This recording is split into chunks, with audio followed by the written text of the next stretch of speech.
ఉండి ఏదైనా కాంటాక్ట్స్లో మాట్లాడిపోయి ఒకవేళ ఏదైనా మిస్అండర్స్టాండ్ చేసుకుంటున్నారా, లేకపోతే ఒక రకంగా మాట్లాడిపోతే మరొక రకంగా అనుకోకుండా మాట్లాడారా అనుకోవడానికి కూడా అవకాశం లేదు.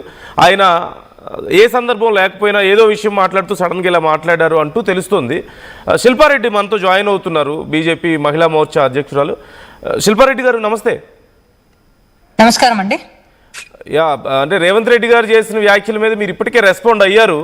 ఏం డిమాండ్ చేస్తున్నారు అంటే మీరు ఎలా అర్థం చేసుకుంటున్నారు? ఏదైనా కాంటాక్ట్స్లో మాట్లాడుంటే ఒకవేళ ఏదైనా అవి బయటికి ఇలా వచ్చాయనుకుంటున్నారా, లేదంటే వాట్ ఆర్ యూ ఎక్స్పెక్టింగ్?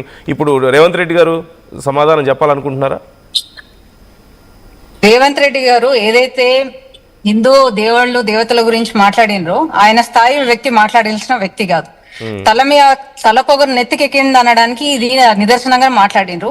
ఏదైతే ఒక జూబ్లీ సెలక్షన్ గెలవగానే టోపీ పెట్టుకున్నారు కదా, ఎంఐఎం టోపీ పెట్టుకొని తిరుగుతున్నారు కదా, సో ఆయన కూడా మారిపోయినట్టున్నాడు. అందుకనే సమయం సందర్భం లేకుండా ఒక హిందూ అయ్యి హిందువుల గురించి దేవుళ్ళ దేవతల గురించి అంత తక్కువ చేసి మాట్లాడింది అంటే దీన్ని బట్టి మనం అర్థం చేసుకోవాలి.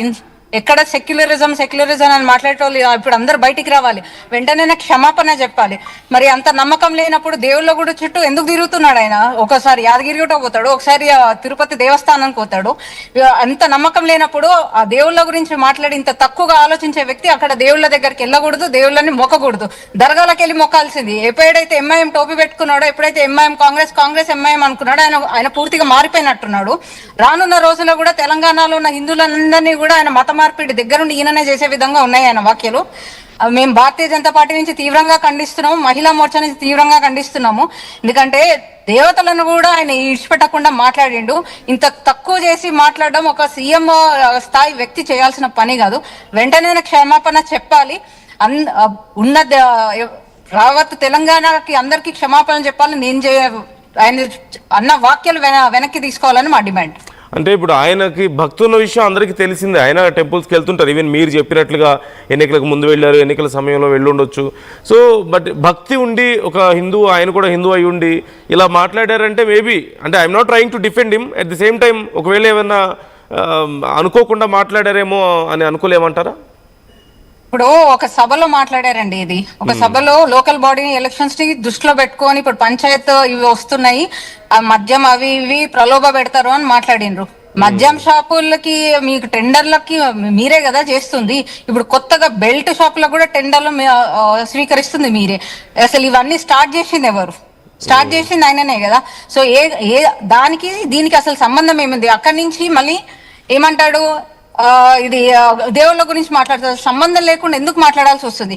అంటే మొత్తము ఆయన ఎంఐఎం ని అన్ని తలకెక్కించుకున్నట్టున్నాడు. ఆయన ఎంతసేపు ఇంకా నేను ముస్లిం తరహాలోనే మాట్లాడాలి, ముస్లిం ఓట్ల కోసం ఎంతనైనా దిగజారే విధంగా మాట్లాడతారని ఈ రోజు ఆయన మాట్లాడిన వ్యాఖ్యలలో తెలుస్తుంది. అంటే ఇంటర్నల్ గా చాలా డీప్ మీనింగ్ ఉందంటారా? ఏదైనా ఎన్నికల్లో ఇన్ఫ్లుయెన్స్ చేయడానికి కూడా ఈ మాటలు మాట్లాడారని మీ ఉద్దేశం? ఎగ్జాక్ట్లీ. అంటే ఇప్పుడు రాబోతున్నటువంటి ఈ సర్పంచ్ ఎన్నికల్ని ఇన్ఫ్లుయెన్స్ చేయడం ఉద్దేశం? తప్పకుండా దాని గురించే ఇవన్నీ కొత్తగా ఆయనకి సంబంధం లేకుండా, ఒకదానికొకటి పొంతన లేకుండా ఆయన మాట్లాడే వ్యవహార శైలి చూస్తుంటే ఆయనకి ఏం చేయాలో అర్థమైతే లేనట్టుంది. రానున్న రోజుల్లో గెలవమేమో అని ఒక భయం పట్టుకున్నట్టుంది. అందుకనే సంబంధం లేకుండా ఆయన ఒక హిందూ అన్న విషయం కూడా మర్చిపోయి నోటికి ఏది వస్తాయని మాట్లాడుతున్నాడు. ఆయన క్షమాపణ చెప్పేదాకా భారతీయ జనతా పార్టీ ఊరుకోదు. మేము ఆయన నిద్రపోనీయమని ఈ సందర్భంగా మీ ఛానల్ రూపంలో మేము తెలియజేస్తాం. ఓకే, అంటే క్షమాపణ చెప్పాలి. ఇప్పటికైతే కాంగ్రెస్ నుంచి ఎవరు రెస్పాండ్ అవ్వలేదు ఈ విషయం మీద. యావత్ హిందువులు సిగ్గుపడాలి. ఇట్లాంటి ఒక సీఎం అయ్యుండి హిందువుల గురించి, హిందూ దేవతల గురించి మాట్లాడుతున్నప్పుడు సెక్యులరిజం అని మాట్లాడే వాళ్ళు అందరు ఇప్పుడు ఎందుకు మాట్లాడతలేరు?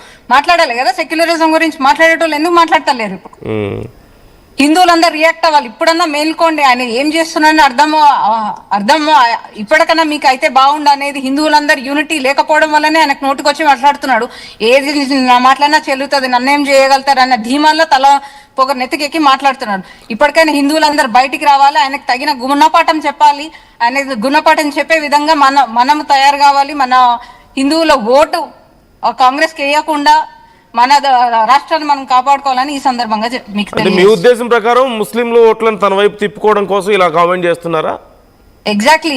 ఎప్పుడైతే జూబ్లీ ఎలక్షన్స్ లో టోపీ తీసి పెట్టుకున్న తను ఏమైనా చేస్తాడు కదండి, వాళ్ళ ఓట్ల కోసము ఏమైనా చేస్తాడు కదా. కాంగ్రెస్ అంటే ఎంఐఎం, ఎంఐ అంటే కాంగ్రెస్ అని ఆయననే కదా బహిరంగంగా చెప్పింది.